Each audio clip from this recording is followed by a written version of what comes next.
दोस्तों, पूरे एनर्जी के साथ आज हम पढ़ने वाले हैं विभवों के प्रकार। हम पहले जान चुके हैं कि विभव क्या है। अब हम जानेंगे विभव के प्रकार।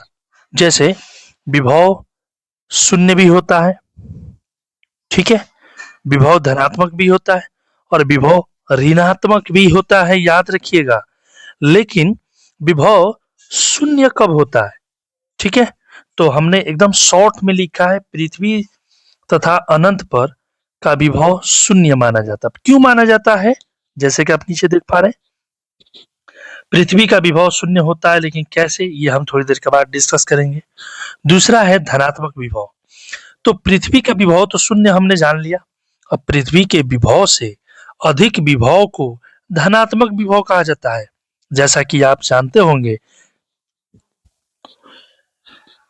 मैं यहाँ पे एक नया पेज लिया हूं यहाँ पे आपको समझाने के लिए। जैसे आप पढ़े होंगे रेखा के बारे में, और उस पे यदि संख्या चढ़ जाए तो ये संख्या रेखा हो जाता है।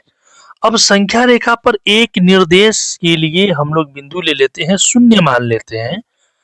जैसे कि इसमें हमने पृथ्वी के विभव को शून्य माना है, हमने पृथ्वी के विभव को शून्य माना है। उसी तरीके से हम यहाँ पे संख्या में एक शून्य ले लेते हैं और इसको हम निर्देश बिंदु मान लेते हैं।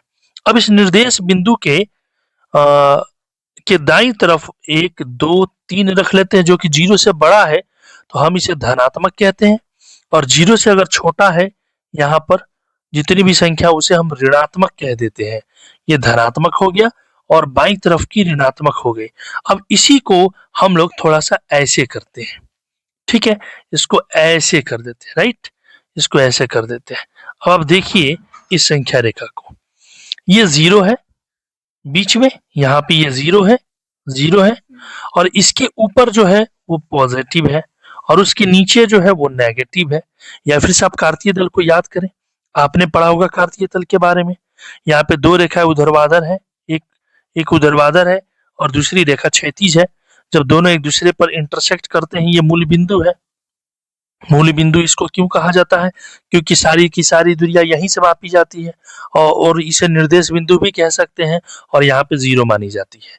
अब यहाँ से यदि ऊपर हम चले गए तो पॉजिटिव, और यहाँ से अगर हम नीचे चले आए तो नेगेटिव, यहाँ से अगर दाहिने चले गए तो पॉजिटिव और बाईं चले गए तो नेगेटिव। अब हम 0 के जगह पर हम रखते हैं पृथ्वी को। क्यों? क्योंकि पृथ्वी का विभव शून्य है, तो हम कह सकते हैं कि जहां पे 0 है वो पृथ्वी हो गई। यानी कि ऐसे, ये रही हमारी पृथ्वी जिसका विभव शून्य है, v इज इक्वल टू 0, विभव शून्य है, ठीक है। अब इसके ऊपर का विभव पॉजिटिव हो जाएगा और इसके नीचे का विभव नेगेटिव हो जाएगा, बस इतना ही। फिर हम आगे धीरे धीरे धीरे धीरे सारी चीजें जान पाएंगे, एकदम पूरे डीपली जान पाएंगे कि कोई विभव धनात्मक होगा तो कैसे होगा, कोई विभव ऋणात्मक होगा तो कैसे होगा। अभी चलिए शुरू करते हैं। ये तो एकदम स्टार्टिंग था, थोड़ा बहुत जानकारी के लिए। यहाँ पे जैसे ऋणात्मक विभव के बारे में क्या बोला है कि पृथ्वी के विभव से कम विभव को ऋणात्मक विभव कहते हैं। पृथ्वी के विभव से कम विभव को ऋणात्मक विभव कहते हैं हम लोग, ठीक है। पृथ्वी के विभव से कम विभव को हम लोग ऋणात्मक विभव कहते हैं, ठीक है। यहाँ पे हमने जान लिया पृथ्वी के विभव से कम विभव को हम लोग ऋणात्मक विभव कहते हैं। अब पहला जो सवाल आया था हमारे मन में वो क्या था जी?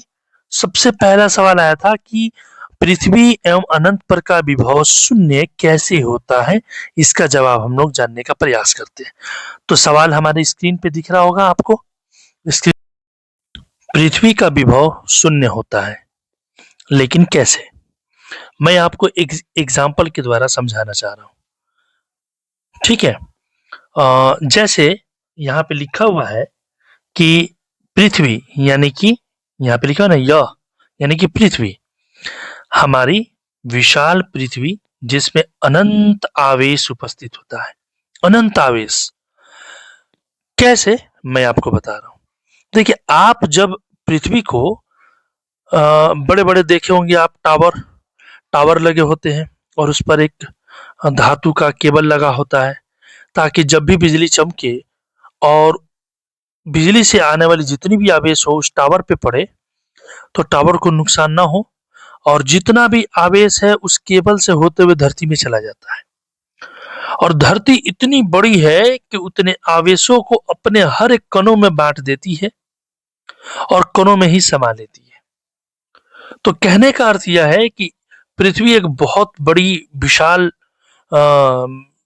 चीजें हैं, वस्तु है, बहुत बड़ी है पृथ्वी, और पृथ्वी में आवेशों की संख्या भी बहुत ज्यादा है।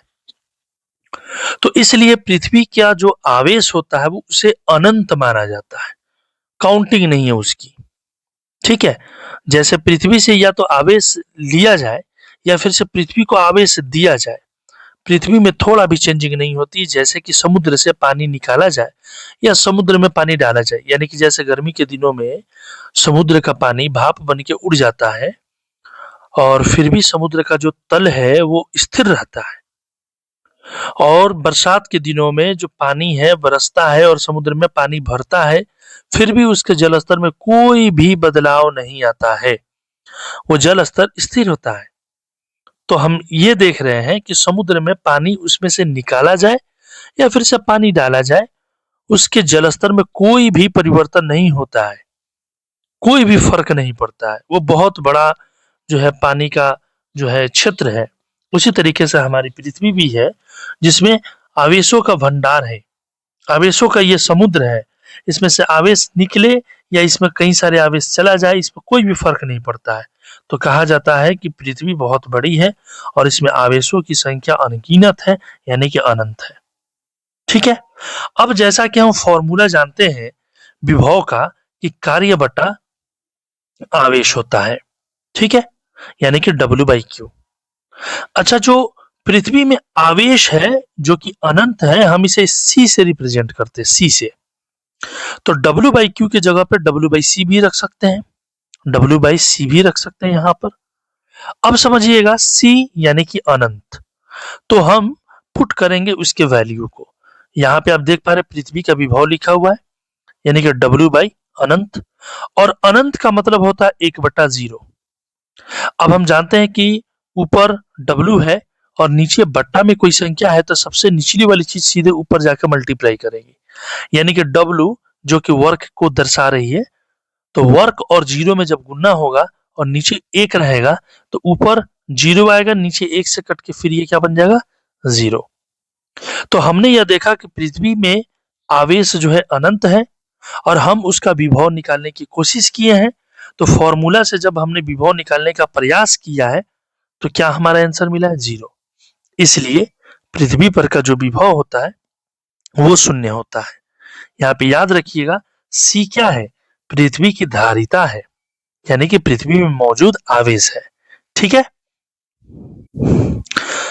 अब हम ये जानेंगे कि पृथ्वी के साथ कोई चालक जुड़ने से चालक का विभव भी शून्य हो जाता है, लेकिन कैसे? तो उसके कुछ उदाहरण हम लेंगे, उस उदाहरणों को आप समझिएगा। पहले क्या कहा जा रहा है कि पृथ्वी के साथ कोई चालक जुड़ने से चालक का विभव भी क्या हो जाता है, शून्य हो जाता है। तो उन उदाहरणों में से एक उदाहरण यहाँ पे जो स्क्रीन पे आपको दिख रहा है कि यह टेबल है और इस पे एक कप में हॉट टी यानी कि गर्म चाय रखी गई है। तो गर्म चाय से ये जो दिख रहा है सफेद सफेद ऐसे टेढ़ी मेढ़ी जो रेखा है, ये गर्म चाय से जो निकलती है, जो भाप है, वाष्प है, वो है। अब यह गर्म होती है, अब इसके सरफेस के चारों तरफ जो है हवाएं चिपकी हुई है। अब ये क्या करेगा, गर्म चाय अपनी उष्मा का क्या करेगा, संचारित करेगा, अपने उष्मा को हवाओं में, वायुमंडल में संचारित करेगा। तो आप देख पा रहे हैं कि यहाँ पे उष्मा का संचारण हो रहा है। ये जो कण दिख रहे हैं आपको, ये सारी की सारी कणें, ये सब वायुमंडल के पार्टिकल्स है, यानी कि हवाओं के कण मान सकते हैं, जो कप के इर्द गिर्द है। और कप में चाय जो है वो गर्म है और वो अपनी उष्मा इन सारे कणों को वितरण कर रही है। तो जाहिर सी बात है कि हवाएं गर्म होंगी। मगर हम देखते क्या है कि वायुमंडल एक बहुत बड़ा क्षेत्र है और उस इतने बड़े क्षेत्र में ये कप जो है ये अपने उष्मा का जो वितरण कर रही है, तो इस वायुमंडल को, पूरे वायुमंडल को ये गर्म नहीं कर सकती है, पूरे वायुमंडल को गर्म नहीं कर सकती है। ठीक उसी तरीके से यहाँ पे आप समझे, पृथ्वी पर आपने यहाँ पे क्या जाना कि गर्म चाय अपनी उष्मा का वितरण वायुमंडल के पार्टिकल्स में कर रही हैं, लेकिन धीरे धीरे धीरे धीरे क्या होगा, कप जो है ठंडा हो जाएगा, कप जो है ठंडा हो जाएगा, क्योंकि अपनी पूरी उष्मा का वितरण कर दी है, लेकिन पूरी की पूरी वायुमंडल में कोई प्रभाव नहीं पड़ा, क्योंकि वायुमंडल में इतने ज्यादा पार्टिकल्स हैं कि ये छोटी मोटी गर्मियों को अपने अंदर में समा लेगी और उसमें कोई ताप में परिवर्तन भी नहीं होगा। लेकिन आप देख रहे हैं कि गर्म चाय रखी गई है जो कप में, वो कप धीरे धीरे ठंडा हो जाता है और साथ में वो चाय भी ठंडी हो जाती है। अब यही कंसेप्ट हम यहाँ पे पृथ्वी पर लागू करेंगे। ये आप देख रहे हैं, ये गोल जो आकृति है, ये लगभग लगभग गोल है, नारंगी के समान है, ये एक पृथ्वी हुई हमारी। और पृथ्वी के ऊपर ये जो आप देख रहे हैं, ये ऊंची भवन है, ये ऊंची भवन है, और भवन पे लगी एक छोटा सा पतला सा एक चालक तार है या चालक रड है, चालक छड़ है। क्यों लगाई जाती है? क्योंकि जब बादल गरजते हैं और उससे जो बिजली निकलती है, तो उससे काफी भारी मात्रा में आवेश उत्पन्न होता है, और वो आवेश यदि बिजली बन के जो गिरती है ऊंची भवनों पर, तो ऊंची भवनों को नुकसान पहुंचाती है, आग लग सकता है, बहुत सारी घटनाएं घट सकती हैं, इलेक्ट्रॉनिक सामान बर्बाद हो सकते हैं। तो इससे बचाने के लिए ऊंची भवनों पर एक चालक तार लगाए जाते हैं, ताकि वो जो आवेश है पूरा का पूरा इस पे पड़े। अगर उसके इर्द गिर्द बिजली चमक रही है, तो अगर भवन पे गिरने वाली हो, तो पूरी की पूरी उष्मा का अवशोषण ये चालक तार करती है और डायरेक्ट कहाँ भेजती है? पृथ्वी के अंदर में। डायरेक्ट कहाँ भेज रही है? पृथ्वी के अंदर में भेजती है। और पृथ्वी चूंकि बहुत बड़ा भंडार है, जैसे कि वायुमंडल, उसी तरीके से पृथ्वी। आप दोनों उदाहरण को एक साथ कीजिए। जैसे चाय से गर्मी निकल के, उष्मा निकल के वायुमंडल में गई, उसी तरीके से बादल से जो भारी मात्रा में आवेश है वो निकल कर और इस रड के सहारे जो है सीधे पृथ्वी के अंदर में प्रवेश की। अब जैसे ये गर्म चाय से उष्मा निकल के वायुमंडल में प्रवेश की, और वायुमंडल इतना बड़ा है कि गर्म चाय ठंडी तो हो गई, मगर वायुमंडल में कोई प्रभाव नहीं पड़ा। ठीक उसी तरीके से यहाँ पे आवेश का वितरण तो हो गया, आवेश तो पृथ्वी में चला गया, लेकिन पृथ्वी के विभव में कोई फर्क नहीं पड़ा, और धीरे धीरे सारा आवेश पृथ्वी के अंदर में एंटर हो गया। और इस हिसाब से हम ये कह सकते हैं कि यहाँ की आवेश भी खत्म हो गया और यहाँ पर भी विभव शून्य हो गया। ठीक है, तो इसलिए हम कहते हैं कि पृथ्वी के साथ कोई चालक जोड़ने से चालक का विभव भी शून्य हो जाता है। चलिए इसी चीज को एक और हम उदाहरण के साथ समझने का प्रयास करेंगे। यहाँ पे आप देख पा रहे हैं क्या लिखा हुआ है? यहाँ पे आप देख पा रहे हैं, लिखा है, जैसे कि आप ए बिंदु ले लीजिए, यहाँ पर 10 वोल्ट का एक चालक है और यहाँ पर पृथ्वी है। इधर पृथ्वी का विभव हम लोग जानते हैं कि शून्य होता है, और ये जो वस्तु रखी गई है ऑब्जेक्ट ए के जगह, ए बिंदु के जगह पर, वहां पर उसका जो विभव है वो 10 वोल्ट है, और हम जानते हैं कि पृथ्वी का विभव 0 होता है। तो इसके हिसाब से जो ये 10 वोल्ट है ये उच्च विभव हुआ, और जो पृथ्वी है वो निम्न विभव हुई। तो हम लोग जानते हैं कि विभव का जो चलन होता है, प्रचलन होता है, वो उच्च विभव से निम्न विभव की तरफ जाता है। यानी कि आवेश, मेरे कहने का मतलब है कि आवेश किधर जाएगा? तो उच्च विभव से निम्न विभव की तरफ जाएगा। जैसे आप देखिएगा केस 1 में, अगर इस डब्बे में पानी का स्तर ज्यादा है और इस डब्बे में पानी का स्तर कम है, और इन दोनों को हम एक पाइप से जोड़ दें, तो गारंटी है कि यहां से जल बह के इसमें एंटर करेगा, यानी कि ड्राम ए से बी में जाएगा। क्यों? एक तो असमान जल स्तर है, एक तरफ ज्यादा है, एक तरफ जल स्तर कम है, तो जल बह के ए से बी में जाएगा, क्योंकि इधर हाई पोटेंशियल है, इधर लो पोटेंशियल है। मैं एचपी लिख देता हूं हाई पोटेंशियल, एलपी लिख देता हूं लो पोटेंशियल। ये बात आप समझ लिए। यानी कि एक ड्राम में पानी ज्यादा है और दूसरे ड्राम में कम है, और हम इसको पाइप के सहारे अगर जोड़ते हैं तो वो पानी धीरे धीरे बह के इसमें आएगा। और कब तक बहेगा, नीचे के सेकंड में आप देखेंगे कब तक बहेगा, जब तक कि समान जल स्तर ना हो जाए। यानी कि दोनों के दोनों ड्राम, ए ड्राम और बी ड्राम में, दोनों बर्तन में जब समान जल स्तर हो जाएगा तो पानी का बहना बंद हो जाएगा, पानी अब नहीं बहेगा। ठीक है। ठीक उसी तरीके से यहाँ पे देखिए आप, यहाँ पर ए स्थान पर जो वस्तु है, जो चालक है, उसका विभव जो है उच्च है, 10 वोल्ट है, तो गारंटी है कि उच्च विभव से निम्न विभव की तरफ आएगा। जैसे कि आप इस ड्राम में देखें, हाई पोटेंशियल से लो पोटेंशियल की तरफ कोई भी चीज बहती है, तो इसका मतलब यह है कि 10 वोल्ट की जो वस्तु है वहां से जो आवेश चलेगी वो सीधे की सीधे पृथ्वी में प्रवेश करेगी, और पृथ्वी के हर एक कणों में वो क्या होगी, प्रवाहित होगी। और हम कुछ देर पहले जान चुके हैं कि पृथ्वी में चाहे कितना भी आवेश है, पृथ्वी में आवेश, पृथ्वी के आवेशों में थोड़ा भी परिवर्तन नहीं होता है। जैसा कि यहाँ पे हमने उदाहरण भी दिया था कि गर्म चाय वायुमंडल में अपना ऊष्मा को वितरण करती है, ठंडी तो हो जाती है चाय, मगर वायुमंडल में बिल्कुल भी असर नहीं होता। उसी तरीके से यहाँ पर हम समझने का प्रयास कर रहे हैं कि 10 वोल्ट से जो आवेश है वो तो सारी की सारी आ जाएगी पृथ्वी में, और तब तक आएगी जब तक कि ये पृथ्वी का जो विभव है वो और ये ऑब्जेक्ट का विभव है वो जब समान ना हो जाए। अब आप समझिए कि अगर 10 वोल्ट से आवेश पृथ्वी में आती, जैसे 1 वोल्ट, 2 वोल्ट, 3 वोल्ट, ऐसे करके 4, 5, 6 वोल्ट, 7 वोल्ट, 8 वोल्ट, 9 वोल्ट और 10 वोल्ट, मैंने ऐसे नंबरिंग कर दिया।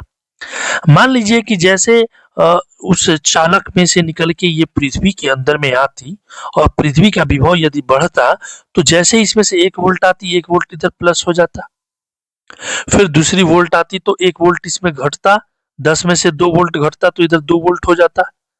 इसी तरीके से 10 वोल्ट में से तीसरा वोल्ट घटता तो इसमें 3 बढ़ जाता। ऐसे करते करते इधर जैसे 5 वोल्ट होता, इधर भी 5 वोल्ट होता, तो ये आना जाना अब बंद हो जाता, क्योंकि दोनों तरफ 5-5 वोल्ट हो गया है। यानी कि समान जल स्तर की तरह ये समान विभव हो गया है। मगर ऐसा बिल्कुल नहीं है, क्योंकि हम पहले भी जान चुके हैं कि पृथ्वी में चाहे जितना भी आवेश आप दे दे, भेज दे, या उसमें से जितना भी आवेश ले ले, उसका जो आवेश का जो आवेश निकलने या ले जाने में कोई अंतर होने वाला होता, तो ऐसा नहीं है, उसमें थोड़ा भी परिवर्तन नहीं होता है, उसका विभव ज्यों का त्यों रहता है, शून्य है तो शून्य ही रहेगा।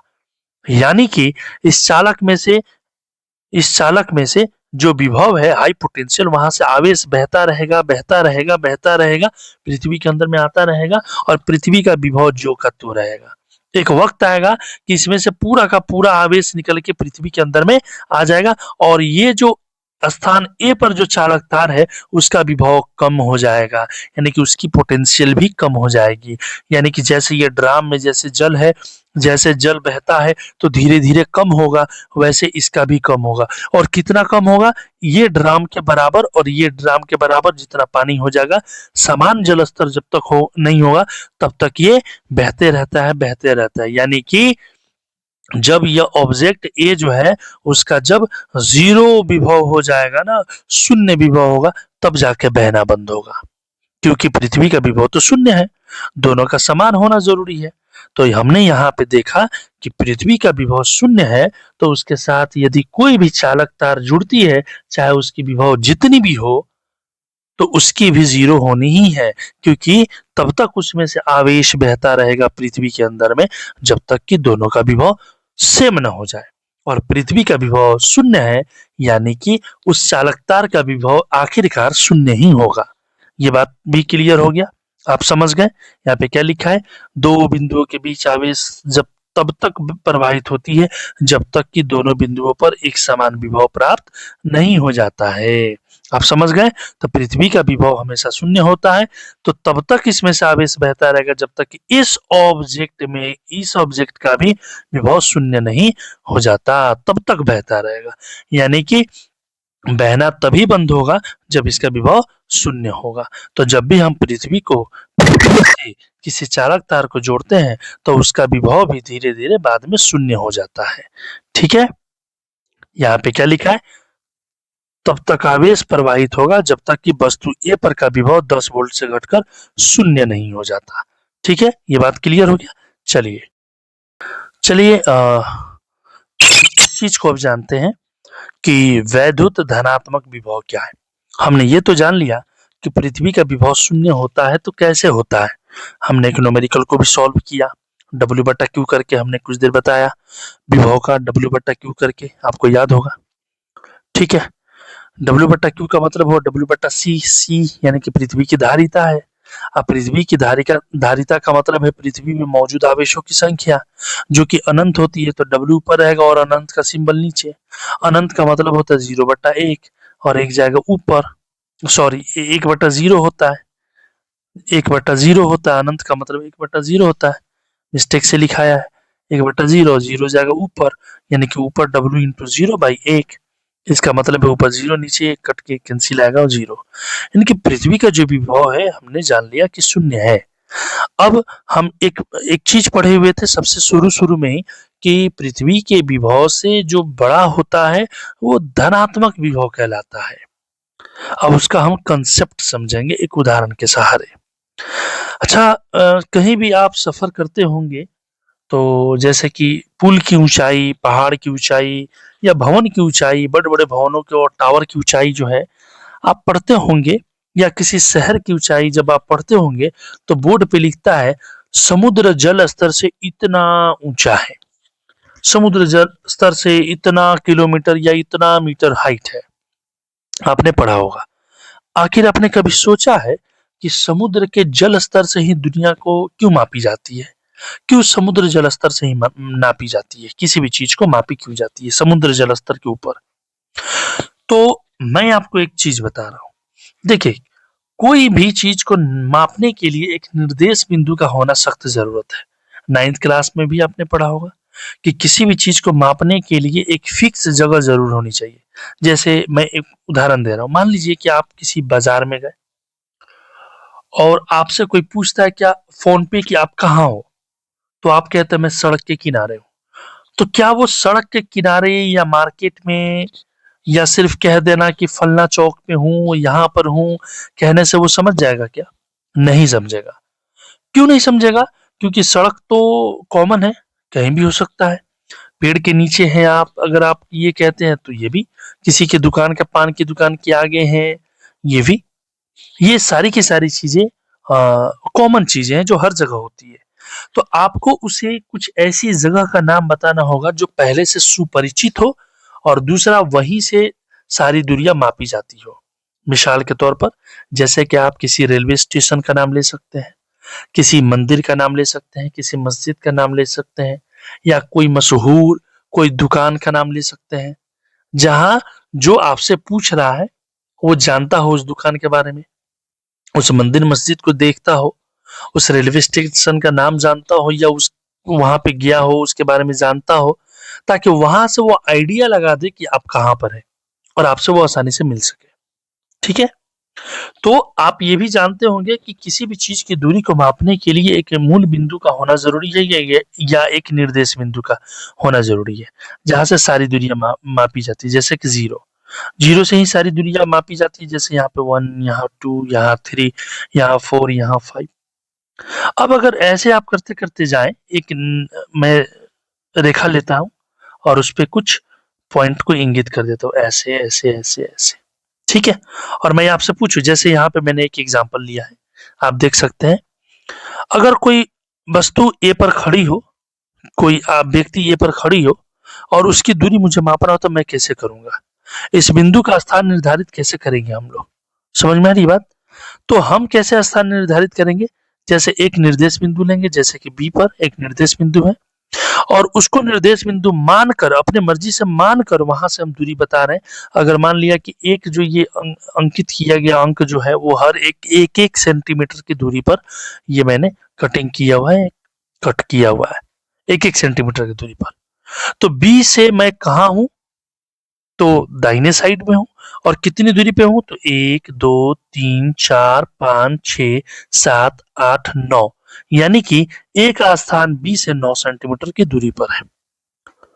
तो आपने देखा कि अपने स्थान को निर्धारित करने के लिए एक निर्देश बिंदु का होना जरूरी है। वहां से हम लोग बता सकते हैं कि मैं यहां से हूं। जैसे आप किसी शहर में चले गए और आपका दोस्त आपके घर से पूछ रहा है कि कहाँ पे हो, कितनी दूरी पे हो, तो आप क्या बताएंगे? आप आपका दोस्त जहां पर है वहां से आप बताएंगे ना कि मैं इतना किलोमीटर तुमसे दूर हूं। तो एक निर्देश बिंदु आपका घर हुआ कि आप अपने घर से उतनी दूरी पर हैं, किलोमीटर पर। तो आप जान गए कि एक निर्देश बिंदु का होना जरूरी है। तो हम लोग बात कर रहे थे समुद्र के जल स्तर की। तो उसी तरीके से यहाँ पे क्या लिखा है, समुद्र का जल स्तर, ठीक है, यह स्तर में कभी भी बदलाव नहीं होता।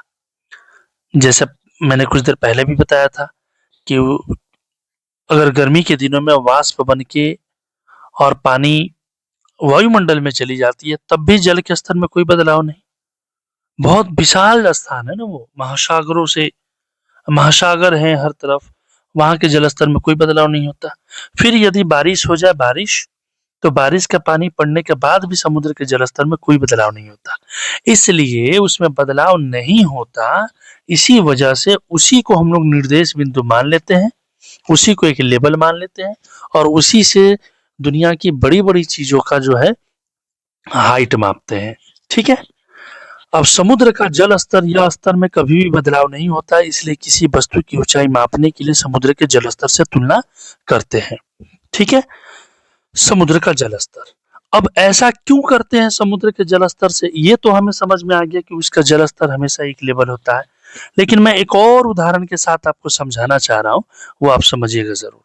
जैसे आप देखिए यहाँ पे, मान लीजिए कि पृथ्वी है, पृथ्वी ऐसे, ठीक है, पृथ्वी है। अब इस पे कहीं ना कहीं पहाड़ भी है, कहीं ऊंची मिट्टी भी है, या फिर से हम इसको प्लेन ले लेते हैं, प्लेन, एकदम ऐसे प्लेन, प्लेन ले लिया हमने। और पृथ्वी की सतह धीरे धीरे बहुत दूरी के बाद ऐसे ऐसे होते जा रहा है। ठीक है, ऐसे ऐसे होते जा रहा है। अब जो है इस चोटी पर एक टावर है, मान लिया मैंने। ठीक है, ये पहाड़ जैसा है, ये चोटी पर टावर है, ऐसा मैंने मान लिया। ठीक है, और यहां पर एक टावर है।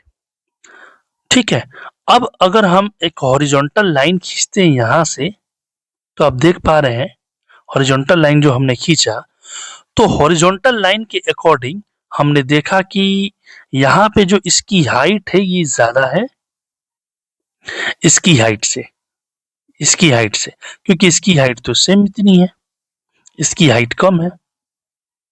तो अगर ऐसा हम सिर्फ देख रहे हैं कि इस टावर की जो हाइट है वो इतनी है, और यानी H1, और इस टावर की जो हाइट है वो मात्र इतनी सी है H2, तो देखने से तो ऐसा ही लग रहा है कि H1 बड़ा है H2 से, राइट।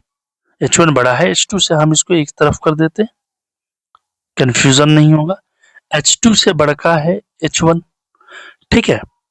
लेकिन अगर एक्चुअल हम लोग देखें ओरिजिनल में कि हाँ इसकी हाइट कितनी है, अगर हाइट देखें तो इसकी, इस टावर की हाइट जो है मात्र इतनी है, बस। और इस टावर की हाइट जो है मात्र इतनी है। अब आप देख के बताइए ये बड़ी है H1 या फिर से ये बड़ी है H2। तो अब देखने से पता लग रहा है कि H2 बड़ी है H1 से। तो हुआ ना ये कंफ्यूजन, देखने में ही दो दो आंसर आया। अब इसको सॉल्व करने के लिए, अच्छे से आंसर लाने के लिए, सटीक और सही आंसर लाने के लिए अब हमें क्या करना पड़ता है, जल स्तर को चेक करना पड़ता है, समुद्र के जल स्तर को। क्योंकि समुद्र का जल स्तर एक समान होता है। मान लीजिए कि पृथ्वी पर यहाँ पे समुद्र में समुद्र है, ये उसका जल स्तर है। अब इस स्तर से हम लोग मापेंगे, इस स्तर से, कि इसकी कितनी हाइट है, और इसी जल स्तर से मापेंगे इसकी कितनी हाइट है। तब जाके एक्चुअल इसकी हाइट का पता चलेगा कि दोनों टावर सेम है या फिर से डिफरेंट है, और डिफरेंट है तो कौन बड़ा है कौन छोटा है। ठीक है, बात आ गई समझ में। समुद्र जल स्तर से हम उसकी हाइट मापते हैं। क्यों मापते हैं? क्योंकि उसका जल स्तर समान होता है, और उसी से सभी की हाइट जब मापेंगे तब ये बड़ा और छोटा समझ में आएगा। मैं इसको और क्लियर करना चाहूंगा, थोड़ा सा आप समझिएगा, ठीक है। जैसे मैं यहाँ पे एक संख्या रेखा ले लेता हूँ, इस संख्या रेखा को मैं वर्टिकल में चेंज कर लेता हूँ, वर्टिकल लाइन में, ठीक है, ऐसे, ठीक है। अब यहाँ पे कुछ हम नंबरिंग कर देंगे, यहाँ से 1 2 3 पहले कट कर लेते हैं, 4 5 6 7 8 9 10 11 12, ठीक है, 12। अब यहाँ समझिएगा कोई वस्तु यहाँ 1 है, 2 है, 3 है, 4 5 6 7 8 9 10 11 12 13। अब कोई ऑब्जेक्ट यहां से बिंदु ए इसको मैंने मान लिया और इसमें कहीं पे मैं बिंदु बी ले लेता हूं, जैसे यहाँ पे। अब कोई ऑब्जेक्ट आया और ए से चलना चालू किया, और वो ए से चलते चलते चलते चलते चलते और यहाँ पे आके रुक गया, ठीक है। और मैं इस हर एक खंड को किलोमीटर में लेता हूं, 1-1 किलोमीटर। तो इस हिसाब से ये जो ऑब्जेक्ट है, मान लिया कि ओ फर्स्ट, ऑब्जेक्ट फर्स्ट जो यहां तक आया, इसका ये इनिशियल पोजीशन है, ये फाइनल पोजीशन है। तो इनिशियल पोजीशन से लेके फाइनल पोजीशन तक कितना किलोमीटर की दूरी तय की, ये जाके स्टॉप कहाँ पे हुआ है, 5 किलोमीटर पर। और कोई वस्तु बी से स्टार्ट होती है और चलते चलते चलते 9 पे चली जाती है, तो ऑब्जेक्ट सेकंड चली, ऑब्जेक्ट सेकंड जाके 9 पे रुकी, वो कहाँ पे रुकी है, तो 9 किलोमीटर पर। अब आप बताइए ये 5 किलोमीटर ज्यादा है या 9 किलोमीटर ज्यादा है? तो आप कहेंगे कि sir 9 kilometre greater than 5 kilometre, यानी कि 9 किलोमीटर ज्यादा है 5 किलोमीटर से। मगर मैं ये पूछूं कि किसने ज्यादा दूरी तय किया है, तो आप क्या कहेंगे? ये आप क्या कहेंगे? काउंट करेंगे, बताएंगे ना कि वो कहां से चलना चालू किया है, तो आप कहेंगे कि सर ए से जब चलना चालू किया है तो ये निर्देश बिंदु से लेके जहां फाइनल पोजीशन तक पहुंचा है तो वहां तक काउंट करेंगे। जैसे 1 किलोमीटर, 2 किलोमीटर, 3 किलोमीटर और 4 किलोमीटर, ये कुल मिला के 4 किलोमीटर चला है। और यह बी से जब चलना चालू किया है तब जाके 9 तक पहुंचा है, तो ये 1 किलोमीटर, 1 किलोमीटर, 2 किलोमीटर की दूरी तय किया है। अब तो साफ है कि 2 किलोमीटर कम हो गया और ज्यादा हो गया 4 किलोमीटर। अगर वही निर्देश बिंदु नहीं रहता कि हाँ इसको यहाँ से मापना है और इसको यहाँ से मापना है, तो दिखने में तो ये बड़ा दिख रहा था। तो एक निर्देश बिंदु होना जरूरी है किसी भी चीज की हाइट को मापने के लिए, सटीक हाइट को मापने के लिए या दूरी मापने के लिए, ठीक है। अब यहाँ पे आप समझेंगे, तो समुद्र जल स्तर से हम किसी भी चीज को मापते हैं, ठीक है। उसी तरीके से हम विभव को मापना हो तो हम उस विभव को लेंगे जो बढ़ता नहीं हो, घटता नहीं हो। जैसे पृथ्वी का विभव हमने ले लिया या फिर से अनंत का विभव ले लिया, क्योंकि पृथ्वी और अनंत दोनों का विभव शून्य होता है। सवाल यही था ना कि वैद्युत धनात्मक विभव क्या है, तो हमने एक उदाहरण लिया कि जैसे समुद्र का जलस्तर सेम रहता है, तो इसलिए किसी भी चीज की हाइट को हम लोग समुद्र जलस्तर से मापते हैं। उसी तरीके से पृथ्वी का विभव जो है शून्य होता है, इसलिए हम किसी भी चीज का विभव कम है या ज्यादा है, धनात्मक है या ऋणात्मक है, यह जानने के लिए हम लोग पृथ्वी के विभव से तुलना करते हैं। अब आइए समझिए यहाँ पे, ठीक इसी प्रकार हम लोग विभव को मापने के लिए पृथ्वी के विभव से तुलना करते हैं, क्योंकि पृथ्वी का विभव शून्य ही होता है, चाहे पृथ्वी को जितना भी आवेश दे दें या उससे आवेश ले लें। सच यह है कि पृथ्वी का विभव शून्य माना जाता है एक निर्देश के लिए, याद रखिएगा। जैसे संख्या रेखा पर 0 को हमने ये डिस्कस किया है कि 0 को हम निर्देश बिंदु मानते हैं और वहीं से कोई वस्तु कहाँ पर है वहीं से उसको तुलना करके और बताते हैं, उसकी दूरी मापते हैं, ठीक है। ठीक इसी प्रकार निर्देश विभव को सापेक्ष इसी प्रकार निर्देश विभव के सापेक्ष ही हम किसी बिंदु का विभव बताते हैं और वह निर्देश विभव पृथ्वी के विभव या अनंत के विभव को मानते हैं, क्योंकि उसका विभव शून्य होता है, ठीक है। तो वैद्युत धनात्मक विभव क्या है, सवाल वही था। अभी सबसे पहले वैद्युत धनात्मक विभव के आधार क्या है, किन किन आधार पर हम उसे धनात्मक विभव कहेंगे। तो पहला आधार है पृथ्वी के सापेक्ष। यदि पृथ्वी के विभव से ज्यादा है तो वैद्युत धनात्मक।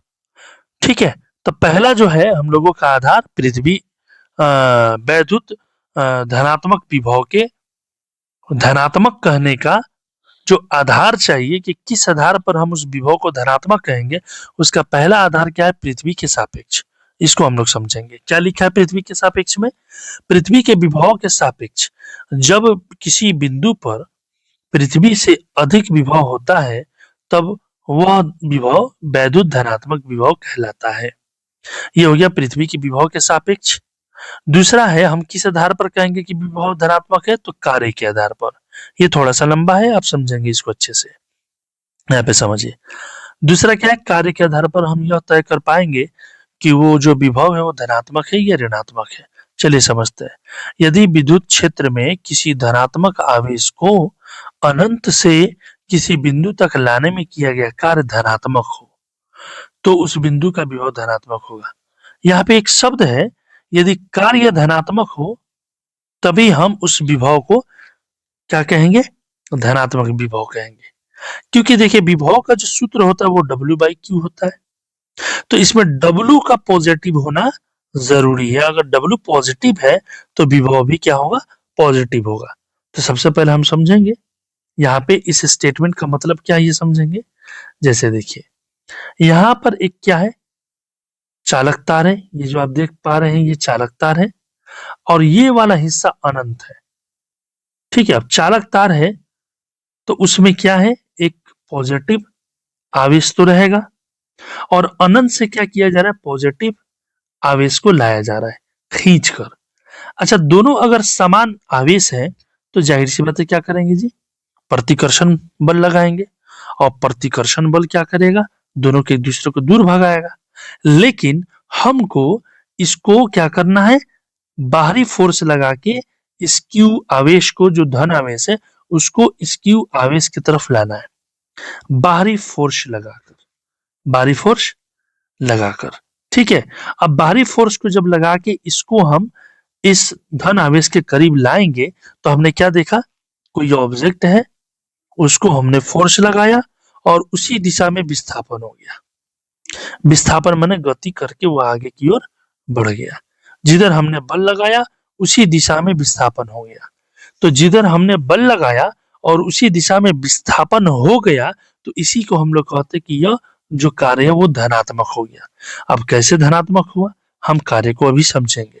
पहले कार्य को समझ लेंगे फिर मजा से हम इस चीज को समझ पाएंगे। तो लेकिन उससे पहले हम इस आधार के बारे में जानेंगे। एक तो है आवेश के प्रकार का आधार। तो कार्य के आधार पर हमने समझ लिया कि जिधर बल लगाएंगे यदि विस्थापन उधर ही हुआ तो कार्य क्या होगा, धनात्मक। तो जब कार्य धनात्मक होगा तो वो जो है विभव भी धनात्मक होगा। और तीसरा जो आधार है आवेश के प्रकार के आधार पर, तो चलिए आइए समझते हैं आवेश के प्रकार। आप देख रहे हैं आवेश के प्रकार पर के आधार पर क्या है, समान आवेशों के बीच विद्युत विभव धनात्मक होता है। समान आवेशों के बीच क्यों होता है समझिए, क्योंकि अभी हमने समझा कि समान आवेश एक दूसरे को प्रतिकर्षित करते हैं। तो यह अगर फिक्स है अपनी जगह पर चालक तार में और यह अगर फ्री है, यह अगर फ्री है तो ये क्या करेगा, यह समान आवेश होने के कारण ये प्रतिकर्षण बल लगाएगा और प्रतिकर्षण बल के कारण ये जो क्यू है अनंत पर वो उधर ही रहेगा, इधर नहीं आएगा।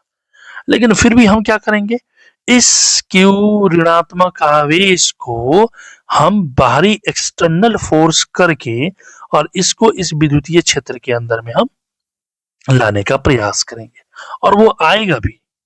तो हमने क्या किया कि इस क्यू आवेश को फोर्स लगाया और इधर ये विस्थापन भी किया। तो जिधर हमने बल लगाया उधर ही इसने विस्थापन किया। तो यहाँ पे भी कार्य क्या हो गया, कार्य क्या हो गया, धनात्मक हो गया। क्या हो गया, कार्य धनात्मक हो गया। क्यों धनात्मक हुआ, अब इसके पीछे का रीजन है छोटा सा, आप समझिएगा। कार्य धनात्मक कब होता है, इस चीज को आप समझिएगा। कार्य धनात्मक कब होता है, धनात्मक कब होता है, कब होता है, आप इस चीज को समझिए। कार्य धनात्मक कब होगा, जब आप एक एक ऑब्जेक्ट को जैसे आप यहाँ पे समझेंगे, जब आप स्थिति आप 2 को देखिएगा, ठीक है? यहाँ पर एक जमीन है, वहां पे ये एक ऑब्जेक्ट है और बल भी इसी दिशा में लग रही है और विस्थापन भी इसी दिशा में हो रहा है। तो बल और विस्थापन दोनों की जो रेखाएं हैं ये समांतर है और समांतर रेखाओं के बीच का कोण 0 डिग्री होता है, ठीक है? अब हम जानते हैं कार्य का एक फॉर्मूला है F गुने D और cos थीटा, और थीटा क्या बना है यहाँ पर 0 डिग्री का कोण। जिधर फोर्स लगा है उधर ही विस्थापन हो रही है, कोण 0 डिग्री बनेगा। अब हम फॉर्मूला पे इसको सॉल्व करने का प्रयास करेंगे, फॉर्मूला पे सॉल्व करेंगे। देखिए फॉर्मूला क्या है, F into D into cos theta.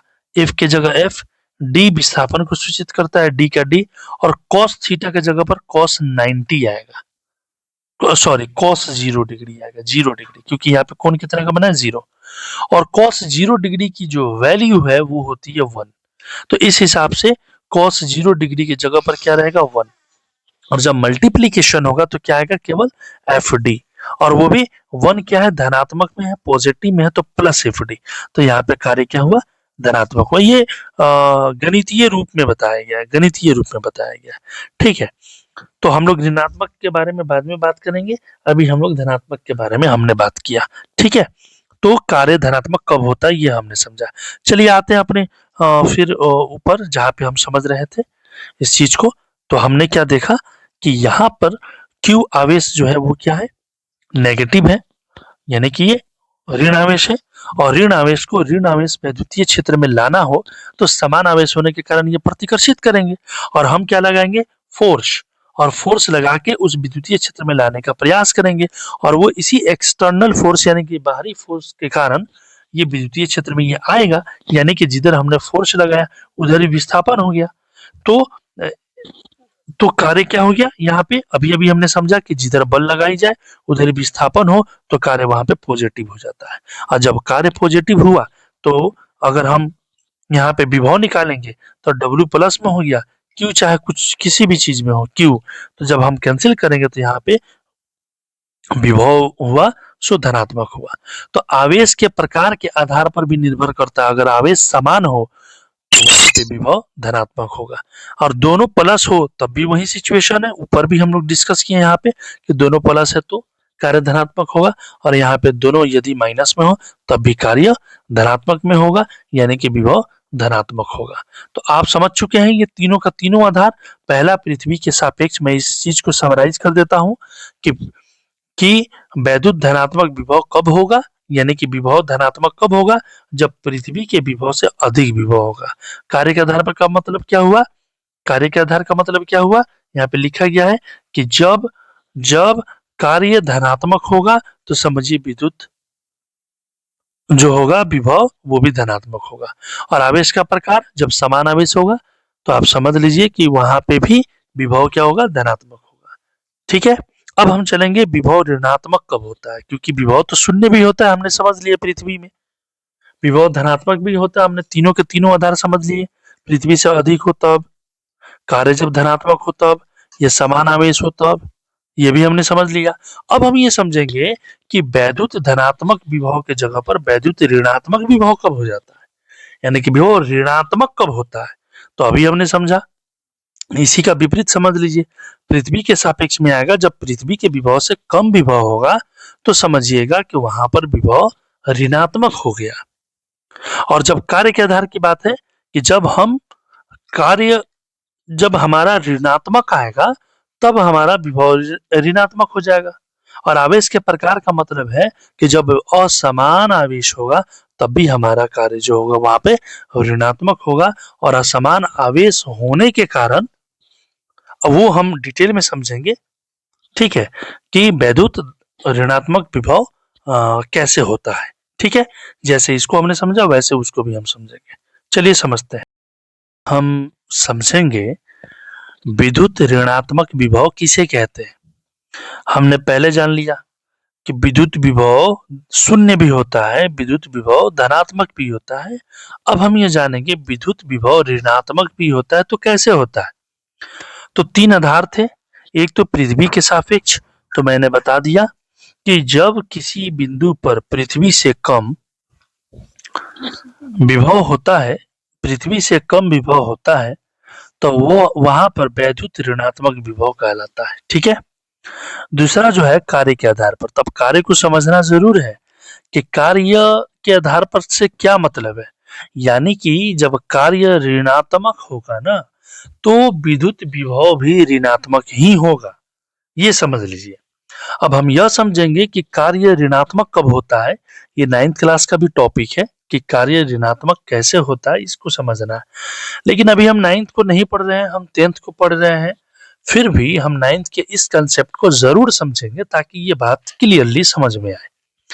यहाँ पे क्या लिखा हुआ है कि यदि विद्युत क्षेत्र में किसी धनात्मक आवेश को अनंत से किसी बिंदु तक, जहां ऋणात्मक आवेश स्थिर है, स्थिर का मतलब ये जुड़ा हुआ है, ये हिल नहीं सकती है, लेकिन ये फ्री है, ये फ्री है, ये आगे पीछे कर सकती है। ठीक है। तो हम लोग क्या समझ रहे हैं कि किसी धनात्मक आवेश को अनंत से किसी बिंदु तक जहां ऋणात्मक आवेश स्थिर है, लाने में किया गया कार्य ऋणात्मक हो, तो उस बिंदु का विभव ऋणात्मक होगा। अब आप कहेंगे यहाँ पे दो स्थिति बननी है, स्थिति बड़ा मजेदार है। देखिए यहाँ पे असमान है आवेश, तो असमान आवेश है, इसलिए यहाँ आकर्षण बल के कारण अपने आप किसी बाह्य बल से ही बिना किसी बाह्य बल के ही धन आवेश विद्युत क्षेत्र में प्रवेश करेगा। बात आ रही है समझ में आपको? क्योंकि यहाँ पर ऋण आवेश है और यहाँ पे धन आवेश है, और जब असमान आवेश होते हैं तो इनके बीच में आकर्षण बल होता है, और आकर्षण बल होने के कारण ये फ्री फॉल गिरेंगे। जैसे आसमान से कोई चीज आप गिरा दे तो धरती के गुरुत्वाकर्षण बल उसको खींचती है, और खींचती है तो वो अपने आप गिरती है। लेकिन आप एक बात को ध्यान दीजिए, जब पृथ्वी के तरफ कोई भी वस्तु आसमान से जब गिरती है तो हर एक सेकंड उसकी वेग में बदलाव होता है, यानी कि वो वस्तु त्वरित होती है। त्वरित माने उसकी गति में लगातार बदलाव होते रहता है, और उसकी गति बढ़ते रहती है, बढ़ते बढ़ते बढ़ते बढ़ते बहुत ही तेज हो जाती है और आके धरती पर टकराती है। और जब धरती पर टकराएगी तो टकराव से बहुत नुकसान होता है। ऐसा ही कुछ इसमें भी हो सकता है। अनंत से जब कोई धन आवेश जब आ रही हो और चालक के किसी बिंदु पर जहां पर ऋण आवेश स्थिर हो, तो असमान आवेश होने के कारण ये जो धन आवेश आपको दिख रहा है अनंत पर, यह क्या होगा, यह क्या होगा, यहां से चलना चालू करेगा। और जब चालू करेगा तो धीरे धीरे धीरे धीरे इसकी गति तेज होगी और काफी तीव्र हो जाएगी और जाकर टकरा जाएगा। अब यहाँ पे दो स्थिति बनती है, या तो ये आराम से चलते रहे या फिर से तेजी से जाकर टकरा जाए। ठीक है, ये टकरा हो, सीधी सी बात। अब यहाँ पे आप समझिएगा प्रश्न क्या उठता है यहाँ पर, यहाँ कार्य ऋणात्मक क्यों है? क्योंकि आप देख रहे हैं कि ये तो विस्थापन इसी दिशा में हो रही है और आकर्षण बल भी इधर ही लग रहा है। तो जब जिधर आकर्षण बल है क्यू आवेश की तरफ से, ऋण आवेश की तरफ से, उधर ही ये तो धन आवेश जा रही है, तो विस्थापन भी उधर और आकर्षण भी उधर। तो फिर आकर्षण भी उधर और विस्थापन भी उधर, तो फिर ऋणात्मक क्यों है कार्य? जबकि कार्य ऋणात्मक तभी होता है जब बल की दिशा के विपरीत विस्थापन हो। बता रही है समझ में आपको? यहाँ पे समझिएगा गौर से। जब धन आवेश ऋण आवेश के बीच आकर्षण बल लग रहा है, यानी कि ऋण आवेश जो कि स्थिर है वो अपनी ओर इसको खींच रही है अपने आप, तो उधर खींच रही है और विस्थापन भी उधर हो रहा है, तब तो कार्य धनात्मक होना चाहिए। लेकिन यहाँ पर कार्य ऋणात्मक क्यों हो जाता है? क्योंकि होता है यहाँ पे कार्य ऋणात्मक ही होता है, लेकिन स्टेटमेंट के अकॉर्डिंग जब ये आकर्षण उधर ही हो रहा है क्यू धनावेश का, और विस्थापन भी उधर ही हो रहा है, यानी बल भी उसी दिशा में, विस्थापन भी उसी दिशा में, तो फिर यहां पर हम क्यों कहते हैं कि कार्य ऋणात्मक है? ठीक है, अब यहां पे समझिएगा। कार्य का जो सूत्र है वो है बल गुने विस्थापन या W बराबर F गुने S। इस का मतलब है यहाँ पे d cos theta. d displacement को रिप्रेजेंट करता है माने विस्थापन, और cos थीटा उसके एंगल को बताता है। किसके किसके बीच एंगल का? d के एंगल के और F के बीच का एंगल, यानी कि फोर्स किधर लग रही है किस दिशा में और विस्थापन किधर हो रहा है, उन दोनों के बीच के एंगल को ही हम लोग यहाँ पे थीटा देते हैं नाम, और cos थीटा फॉर्मूला में यूज करते हैं। अब ये थोड़ा सा डीपली है, cos थीटा ही क्यों क्यों यूज करते हैं, आपको हायर क्लास में और भी ज्यादा डिटेल पढ़ाया जा सकता है। चलिए यहाँ पे समझिए कार्य की तीन की तीनों स्थितियों को आप समझिए, जिसमें कार्य पॉजिटिव भी होता है, नेगेटिव भी होता है, जीरो भी होता है। तीनों की तीनों स्थितियां, एक स्थितियां मैं पहले भी बता चुका हूं लेकिन फिर से हम इसको डील करेंगे, तीनों की तीनों स्थितियां। चलिए देखिए, ये यहाँ पर कोई वस्तु है, आप देख पा रहे हैं कोई वस्तु है। अब इस पर फोर्स ऊपर की ओर लगाई जा रही है लेकिन विस्थापन इधर हो रहा है। तो विस्थापन और फोर्स के बीच का जो कोण है वो बनता है 90 डिग्री। फोर्स लगाई जा रही है ऊपर, विस्थापन हो रहा है इधर, इनके बीच का कोण बन गया 90 डिग्री।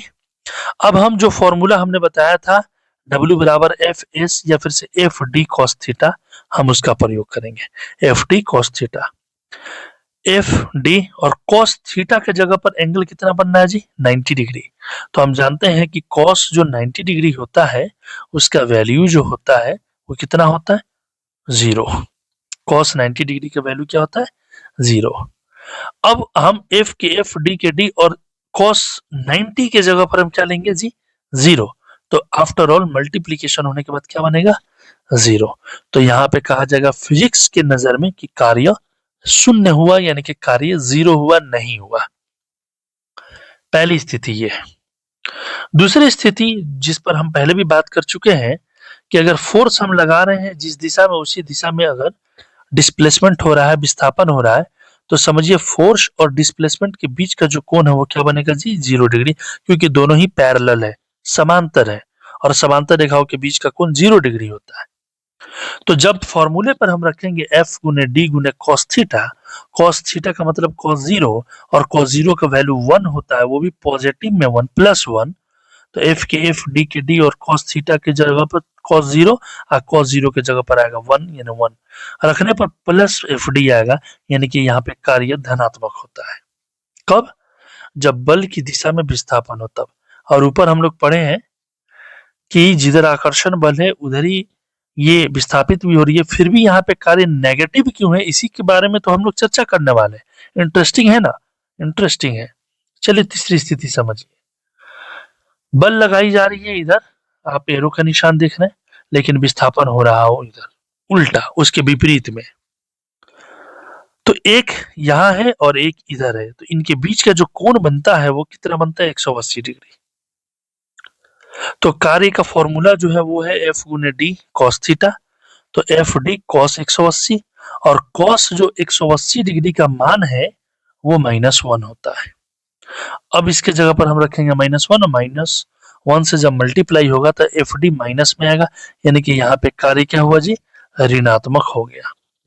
तो कार्य ऋणात्मक कब आया? जब जिधर बल लगाई जा रही हो उसके विपरीत विस्थापन हो। ठीक है, लेकिन क्या आपको लगता है कि इस उदाहरण में कार्य नेगेटिव होना चाहिए? नहीं ना, क्योंकि आप तो अभी अभी क्या पढ़े हैं कि यदि बल इधर लग रहा हो और विस्थापन उल्टा हो, विपरीत में हो, तभी हम कहेंगे कार्य ऋणात्मक हुआ। लेकिन यहाँ पे तो वैसा है नहीं।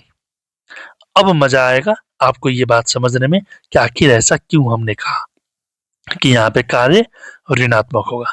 समझिए अभी इस चीज की। हमने ये कहा कि यहाँ पर जो धन आवेश है और यहाँ पे जो ऋण आवेश है, इनके बीच आकर्षण होगा। और एक उदाहरण हमने दिया था कि जब हम पृथ्वी की तरफ कोई चीज को जब छोड़ेंगे आसमान से पृथ्वी पर कोई चीज यहाँ पे छोड़ेंगे, आप देख पा रहे हैं यहाँ पर क्या है, क्या लिखा हुआ है कि त्वरित होती हुई रॉकेट को पृथ्वी पर टकराने से बचाने के लिए, यानी कि जब आप आसमान से रॉकेट को छोड़ देंगे एकदम फ्रीली, ठीक है, जैसे चांद पे भी चंद्रयान को उतारा जाता है या कोई रॉकेट या सैटेलाइट को जब उतारा जाता है या किसी ग्रह पर, तो उसका एक ग्रेविटी अलग होता है किसी ग्रह की जो अपनी ओर किसी चीज को खींच रहा होता है। जैसे मंगल ग्रह पर रॉकेट तेजी से बढ़ रहा था क्योंकि मंगल ग्रह का एक अपना ग्रेविटी है। जब उसके क्षेत्र में जब वो रॉकेट पहुंचा होगा तो वो लगातार गिरते रह रहा होगा और धीरे धीरे त्वरित होते हुए वो काफी उसकी तेज गति हो गई होगी। अब इतनी तेज गति से जब वो मंगल ग्रह पे गिरता तो ब्लास्ट होता, टूटता फूटता, उसको बचाने के लिए क्या किया गया होगा जरा सोचिए। वही बातें तो यहाँ पे लिखा गया है कि त्वरित होती हुई रॉकेट को पृथ्वी पर टकराने से बचाने के लिए रॉकेट के विस्थापन की दिशा के विपरीत, विस्थापन तो ऊपर से नीचे की ओर हो रही है, तो विस्थापन की दिशा के विपरीत बाह्य बल, एक एक्सटर्नल फोर्स इधर से उल्टा की तरफ लगाया जाता है ताकि उसकी गति में कमी आए और बिना किसी क्षति के आसानी से पृथ्वी पर उतर सके। जैसा कि आप किसी लुढ़काऊ जमीन पर जब आप साइकिल लुढ़काते हैं तो आपकी साइकिल की गति एकदम से तेज हो जाती है और तेज होते होते आपको ऐसा लगता है कि आप कहीं जाके लड़ जाएंगे। उससे बचने के लिए आप क्या करते हैं? ब्रेक दबाते हैं। आपकी जो दिशा है, विस्थापन की जो दिशा है, उसके विपरीत आप बल लगाते हैं, ब्रेक लगाते हैं ताकि आपकी चक्का में ज्यादा आपकी चक्का की जो वेग है वो ज्यादा त्वरित नहीं हो और आप गिरने से बच जाएं और अपने अनुसार उस साइकिल को धीरे धीरे लुढ़काऊ जमीन से उतारते हैं। ठीक उसी तरीके से यहाँ पे भी हो रहा है।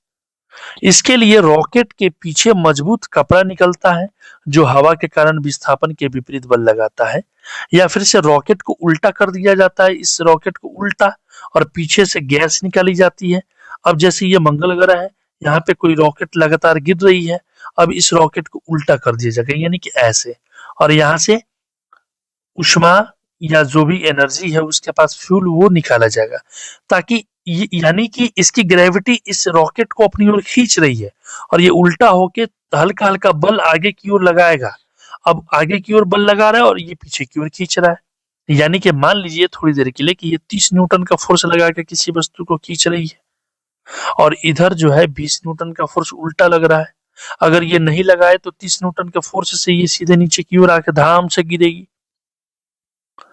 अब ये रॉकेट जो है उल्टा हो गया और 20 न्यूटन का फोर्स इसके विपरीत लगा रहा है, 30 न्यूटन के विपरीत।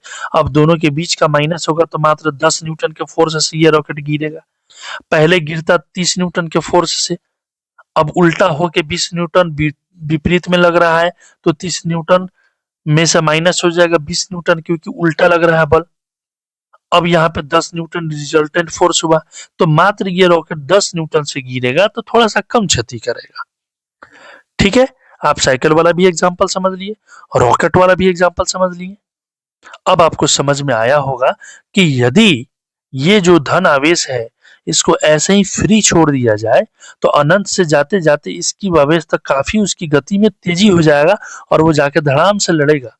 लेकिन हमको क्या करना है, जैसे साइकिल की बचाव हमने किया, धीरे धीरे अपने अनुसार उसको ले गए, साइकिल को लुढ़काऊ जमीन पर उतारते हैं, उसी तरीके से हमें इस धन आवेश को भी धीरे धीरे ले जाना होता है। तो धीरे धीरे ले जाने के लिए अब हमें क्या करना पड़ेगा, हमें एक एक्सटर्नल ऐसा फोर्स लगाना पड़ेगा जो विस्थापन के उल्टी दिशा में हो और ये हल्के बल लगेगा ताकि ताकि ये इसके आकर्षण बल जो कि ऋण आवेश की तरफ से जो आकर्षण बल लग रहा है वो आकर्षण बल से ये कम बल होता है ताकि ये धीरे धीरे आगे भी बढ़ सके। ये जो एक्सटर्नल फोर्स है वो किस डायरेक्शन में लग रहा है, इस डायरेक्शन में, और विस्थापन किस तरह हो रहा है, इस डायरेक्शन में। अब बताइए, बल लगा इधर और विस्थापन हुआ इधर, अब विपरीत हुआ कि नहीं हुआ, हुआ ना। तो इनके बीच का कोण कितना बना, 180 डिग्री। तो इसके हिसाब से जब हम कार्य निकालेंगे तो क्या आएगा, आप देख सकते हैं cos 180 डिग्री का मान -1 होता है, f गुने d गुना -1 कट के आएगा -fd, यानी कि ऋणात्मक कार्य हुआ। तो अब आप क्लियर हुए कि एक धन आवेश भी ऋण आवेश की तरफ जब जाता है तो एक बाहरी फोर्स, एक्सटर्नल फोर्स विस्थापन के विपरीत लगता है, इसलिए कार्य वहां पे ऋणात्मक हो जाता है। और जब कार्य ऋणात्मक हुआ तो इस बिंदु पर का जो विभव होगा वो ऋणात्मक विभव होगा, याद रखेंगे आप। ठीक है, ठीक इसी प्रकार जब Q धनावेश को Q ऋणावेश की ओर आकर्षण बल से खींचा चला जाता है, तब Q धनावेश का वेग काफी बढ़ जाएगा, अर्थात त्वरण अधिक हो जाएगा, जिसके कारण Q ऋण आवेश से जाकर टकरा जाएगा। लेकिन भौतिक में विभव या स्थितिज ऊर्जा की गणना करते समय एक शर्त जरूर होनी चाहिए। वो शर्त क्या है कि आवेश को बिना किसी त्वरण के, यानी कि त्वरण का मतलब हुआ लगातार गति बढ़ते रहे, उसकी पहले की गति से तेज गति आगे हो जाए। तो नियम क्या है, शर्त क्या होनी चाहिए भौतिक में विभव के लिए? तो आवेश को बिना किसी त्वरण के बहुत धीरे धीरे लाना होता है, ताकि उसकी गतिज ऊर्जा में कोई परिवर्तन ना हो, जिससे कोई टकराव उत्पन्न ना हो। इसी नियम को, इसी शर्त को पूरा करने के लिए जो है यहाँ पे एक एक्सटर्नल फोर्स लगाया जाता है, ताकि यह जो आवेश है धीरे धीरे आगे ऋण आवेश की तरफ बढ़े। ठीक है, और उसी एक्सटर्नल फोर्स जो कि विस्थापन के विपरीत में होती है, इसी वजह से हम लोग क्या कहते हैं कि यहाँ पे कार्य ऋणात्मक हुआ। और कार्य जब ऋणात्मक होता है तो हम लोग कहते हैं कि इस बिंदु पर का जो विभव है वो भी ऋणात्मक होता है। तो ये विद्युतीय क्षेत्र में जब Q धन आवेश को लाएंगे तो इस बिंदु, यानी कि जो ए बिंदु है, इस बिंदु को ए हमने माना है, तो इस बिंदु पर जो विभव होगा वो क्या होगा, ऋणात्मक विभव होगा। उम्मीद है कि आप ये बात को समझ लिए होंगे। और नोट में क्या लिखा गया इस चीज को भी हम लोग पढ़ेंगे। देखिए, इसी त्वरण को कम करने के लिए कौन सी त्वरण, जो स्पीड में रहता है, विस्थापन के विपरीत बल लगाना पड़ता है, जिसके कारण कार्य ऋणात्मक होता है। और इसका समीकरण क्या है, V बराबर माइनस डब्ल्यू बटा क्यू, यानी कि विभव का सूत्र किया गया कुल कार्य बटा लाया गया कुल आवेश। अब ये जो फॉर्मूला है, इसी फॉर्मूला के हेल्प से ये दोनों के दोनों न्यूमेरिकल आपके बनेंगे। इस न्यूमेरिकल को हम सॉल्व करके बताते हैं, इसे आप आसानी से समझ सकते हैं। देखिएगा क्वेश्चन नंबर 1 में यहाँ पे क्या दिया हुआ है, आप इसको आसानी से समझने का प्रयास कीजिएगा। दिया है 12 वोल्ट विभवांतर के दो बिंदुओं के बीच 4 कूलम आवेश ले जाने में किए गए कार्य की गणना करें। ये V है, तो V लास्ट में दिख रहा है ऐसा यूनिट, इसका मतलब ये विभव है जो कि 12 वोल्ट है। और C दिख रहा है, इसका मतलब है कि यह आवेश है, क्योंकि वो कूलम का सिंबल है, 4 कूलम हो गया। अब आपसे पूछा जा रहा है कार्य W, तो W का सूत्र हम लोग पहले से जानते हैं कि क्या होता है, जानते हैं? नहीं ना, नहीं जानते हैं। यहाँ पे V का सूत्र दिया है, हम इसी का प्रयोग कर लेंगे, लिखेंगे चूंकि V बराबर तो होता है W बटा Q, या अगर हम W को ऐसे रख लें तो Q आके क्या करेगा, V से मल्टीप्लाई करेगा, यानी कि Q हो गया आपका 4 कूलम और वोल्ट हो गया 12 वोल्ट। जब हम गुना करेंगे 12 चौका तो 48 जो है 48 आएगा। और वर्क क्या होता है, वर्क होता है जूल, वर्क का इससे मतलब जूल, यानी 48 जूल काम करना पड़ेगा।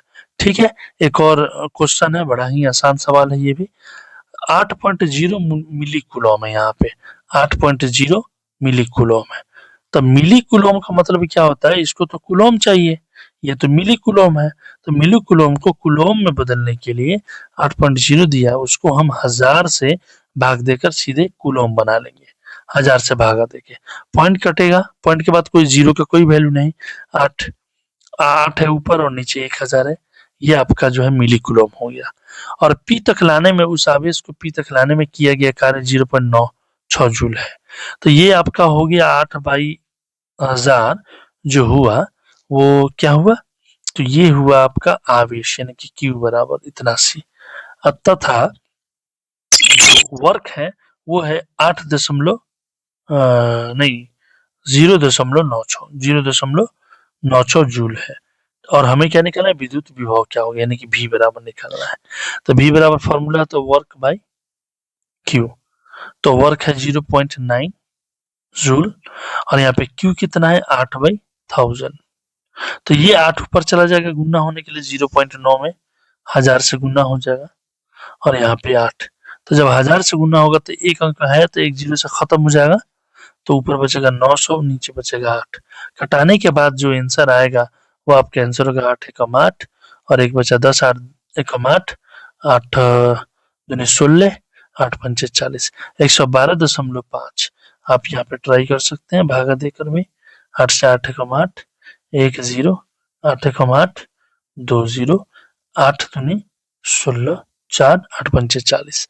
Very good. तो इस तरीके से हम लोग ला सकते हैं, दोनों न्यूमेरिकल को सॉल्व कर दिया हमने। तो उम्मीद है कि आपको ये कंसेप्ट समझ में आया होगा। आज का हमारा मेन टॉपिक वही था, विद्युत विभव के प्रकार, धनात्मक शून्य और ऋणात्मक। धनात्मक कैसे होता है, शून्य कैसे होता है, ऋणात्मक कैसे होता है, हमने डिस्कस कर लिया। अब उम्मीद है कि आपको ये बेहतर से समझ में आया होगा।